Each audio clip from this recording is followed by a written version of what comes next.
안녕하세요. 채치채입니다. 8월 중순입니다. 벌써. 이제 가을 대회가 짧게는 한 달, 길게는 한 두세 달 정도 남은 기간이라서 이 더운 여름에도 열심히 달리기 훈련 하시는 분들 정말 많으실 것 같은데요.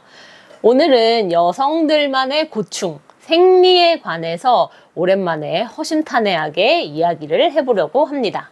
그동안 자주는 아니었지만 생리에 관한 이야기 또는 소소하게 출산에 관련된 이야기를 종종 했었기 때문에 사실은 제가 답답해서 다른 분들은 어떻게 하지? 이런 생각에 몇 번 영상을 통해서 이야기했던 것들이 많이들 좋아해 주시고 또 호응도 많이 해주셨는데요. 오늘은 정말 중요한 우리 러너들의 가을 대회를 앞두고 현실적인 이야기를 또 한번 해보면 좋을 것 같아서 부랴부랴 영상을 가지고 왔습니다. 이제 대회 시즌이 오며 여성 러너 분들은 늘 신경 써야 할 것이 한 가지가 더 있습니다. 이 대회, 중요한 대회인데 생리 주기가 걸릴 것 같다. 어떻게 하지? 하는 이 고민 정말 매달 하실 거예요. 아마 이게 굉장히 자주 있는 일일 겁니다. 생리의 경험이 없는 남성 러너분들은 여성 러너분들이 이 생리 때문에 고민이 있다고 하는 거를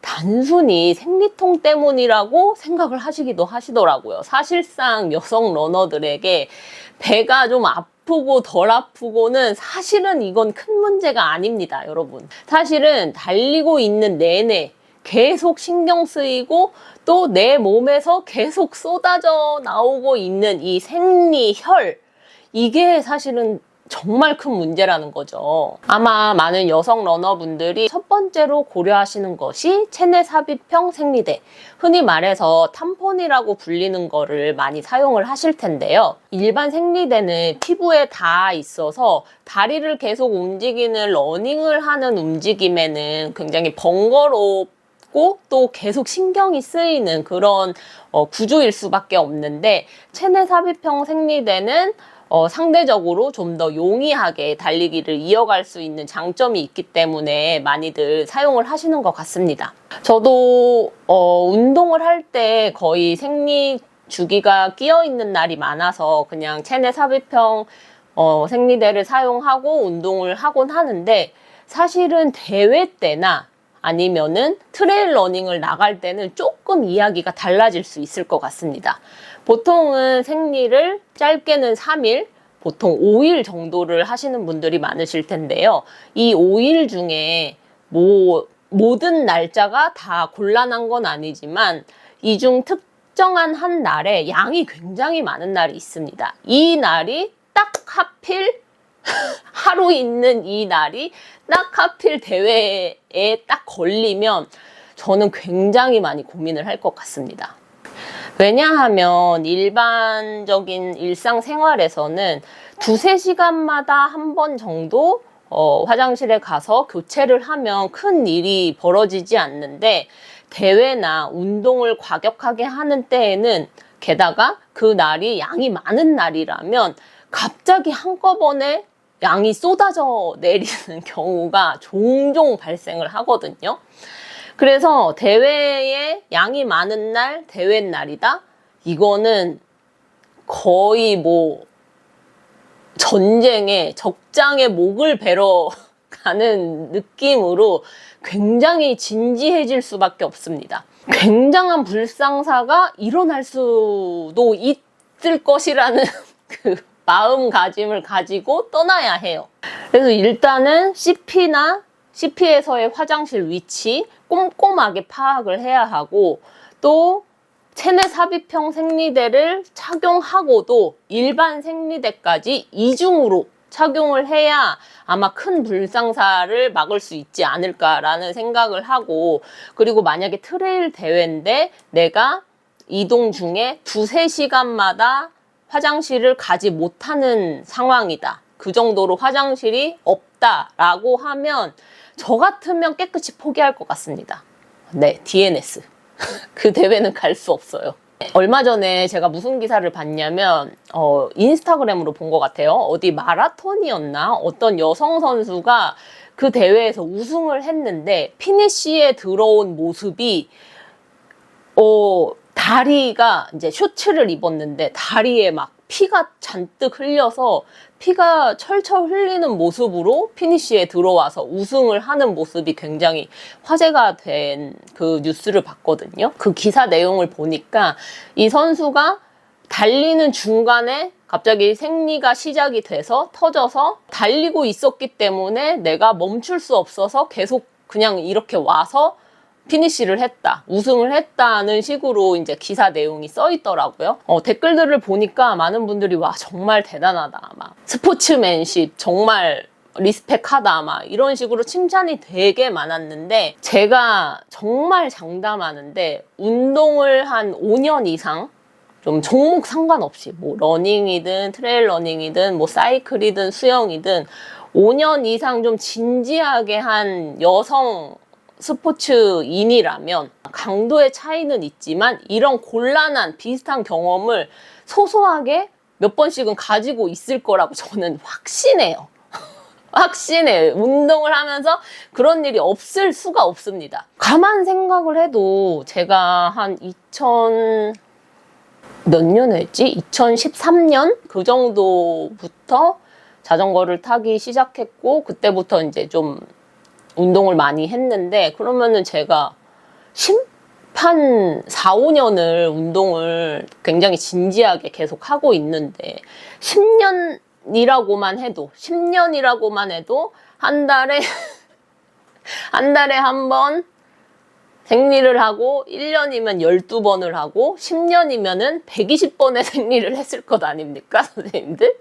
120번의 생리를 하면서 운동을 그렇게 계속 병행을 했는데 이런 곤란한 일이 없을 수가 없습니다. 진짜 말도 안 되게 없을 수가 없어요.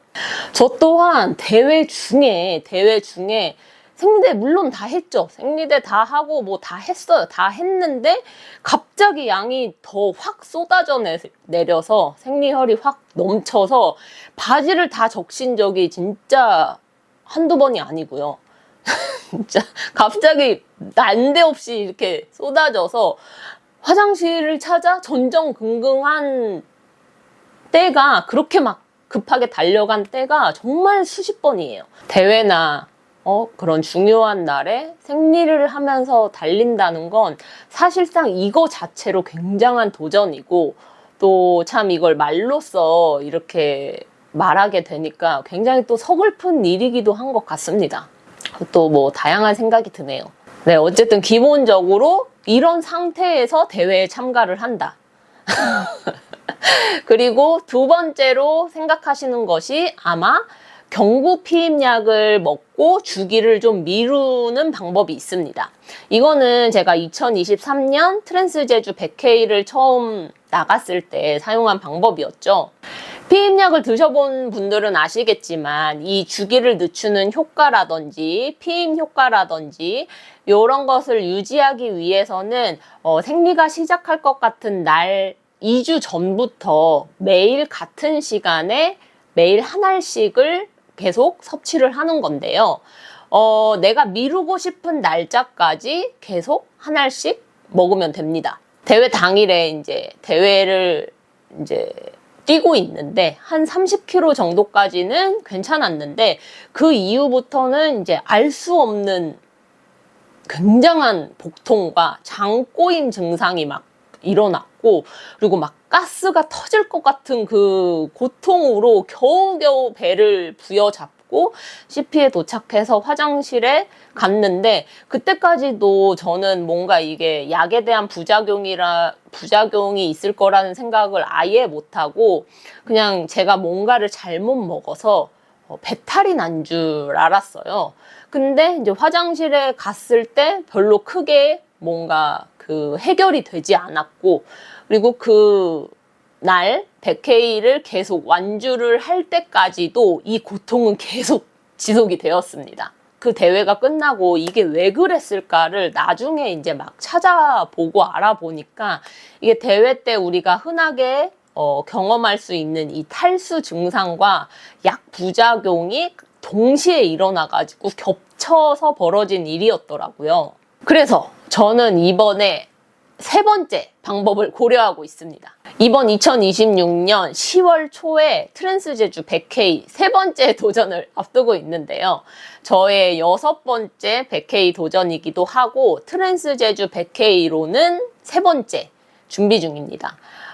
이번 10월 초에 제가 생리 주기가 딱 겹칩니다. 그냥 딱 겹쳐요. 그냥 거의 무조건 한다고 볼 수밖에 없는 날짜인데 이 또 한 번의 2023년 악몽이 다시 되살아날 것 같은데 이번에는 좀 다르게 준비를 해서 여러분들한테 좀 도움이 되는 이야기가 될 수도 있을 것 같아서 사실은 이 이야기를 하려고 영상을 준비했습니다. 지인 러너에게 들은 이야기로 그분은 중요한 대회 2달 전에 주기를 미리 조절을 한다고 하시더라고요. 그때는 그냥 이제 흘려들었는데 제가 생리일이 비교적 좀 규칙적인 편입니다. 일정한 편입니다.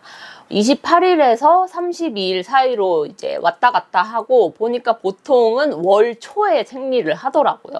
근데 이게 딱 트랜스제주가 이번에 첫 번째 주에 하게 되면서 딱 걸리는 거예요. 10월 2달 전인 8월 생리를 미루기 위해서 지난달인 7월 중순부터 피임약을 먹고 있는 중이고 지금 성공적으로 늦춰지고 있는 중입니다. 2023년 때는 그렇게 부작용을 겪은 경험이 있어서 이번에는 좀 부작용이 덜한 약을 먹으면 좋지 않을까, 처방받아서 먹으면 좋지 않을까 싶어서 저번 달에 병원을 다녀왔고 일단 그 선생님한테 저의 상황을, 저의 경험을 이야기를 드렸고 부작용이 좀 덜한 약으로 처방을 받고 싶다 말씀을 드렸습니다. 그래서 약국에서 처방을 받아서 피임약을 구매를 했는데 근데 이게 생각보다 돈이 굉장히 많이 나온 거예요. 진료비가 19,000원이 나왔어요. 진료비가 한 몇천 원이면 될 줄 알았는데 거의 2만 원 정도의 금액이 나왔고 그리고 처방받은 약도 2만 한 4, 5천 원이 들어서 거의 제가 지금 이 주기를 늦추려고 4, 5만 원 되는 돈을 결국에 쓰게 된 거예요. 전에 약국에서 이제 처방이 없이 살 수 있는 피임약은 제가 한 10,000 얼마에 샀었던 것 같거든요. 근데 피임약 처방 받는 게 이렇게나 돈이 많이 들다니. 이게 지금 이게 맞나? 이런 생각이 들더라고요. 그래서 사실 이 부분 때문에라도 좀 다른 여성 러너분들이나 여성분들하고 좀 이야기를 공유하면 좋겠다 싶었거든요. 그래서 이번 일을 통해서 좀 찾아보니까 처방받아서 살 수 있는 이 처방약과 약국약에 좀 차이가 있더라고요.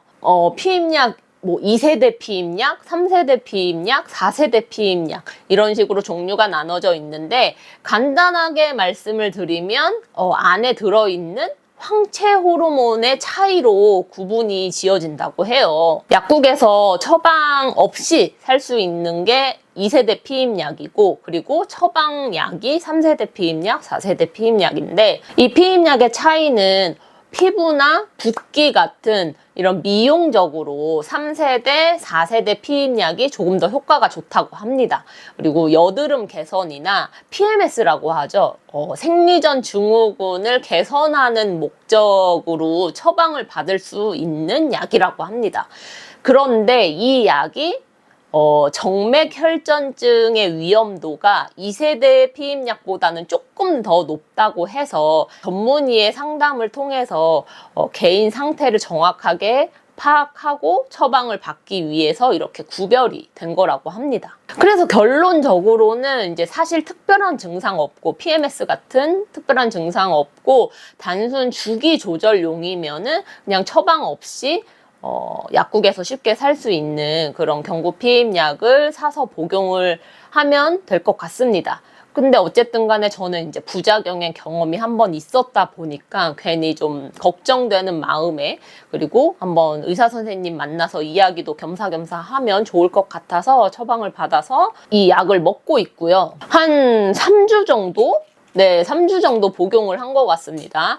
약국에서 그냥 살 수 있는 그때는 마이보라를 샀었던 것 같아요. 그걸 먹었었거든요. 근데 지금 제가 처방받은 약은 야즈라는 약입니다. 검색해 보니까 확실히 붓기도 덜하고 이제 속 메스꺼운 그런 느낌도 전에 먹었던 약보다는 훨씬 덜 했던 것 같습니다. 별다른 증상이 거의 없었고 워낙에 불편한 부작용이 없어서 이제 다른 분들도 이 야즈 약을 복용하기를 원하시는 분들이 되게 많은 것 같더라고요. 인터넷 검색해 보니까 되게 이제 효과도 좋고 뭐 붓기, 뭐 여드름 뭐 올라오지도 않고 그런 면으로 되게 좋기 때문에 이 약을 먹고 싶은데 가격이 상대적으로 비싸고 처방을 받아야 한다는 그런 한탄 섞인 그런 글들이 인터넷에 종종 있는 걸 보면 확실히 이게 좀 효과가 있는 것 같은데 아무튼 저는 이제 가을 대회 일정을 이제 조절하기 위해서 생리 주기를 늦추기 위해서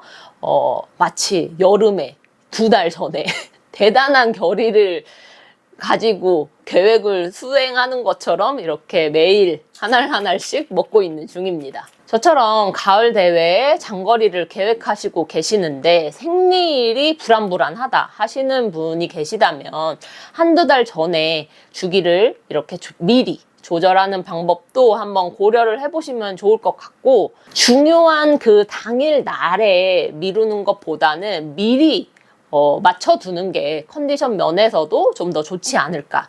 네, 훨씬 도움이 되지 않을까 생각합니다. 여성 러너의 고충, 다양한 이야기, 궁금한 이야기, 같이 나누고 싶은 이야기가 있다면 댓글로 좀 샤웃아웃 좀 해주시고 또 이런 고민을 나누는 게 좀 부끄럽지 않은 그런 분위기가 됐으면 하는 바람이 굉장히 큽니다.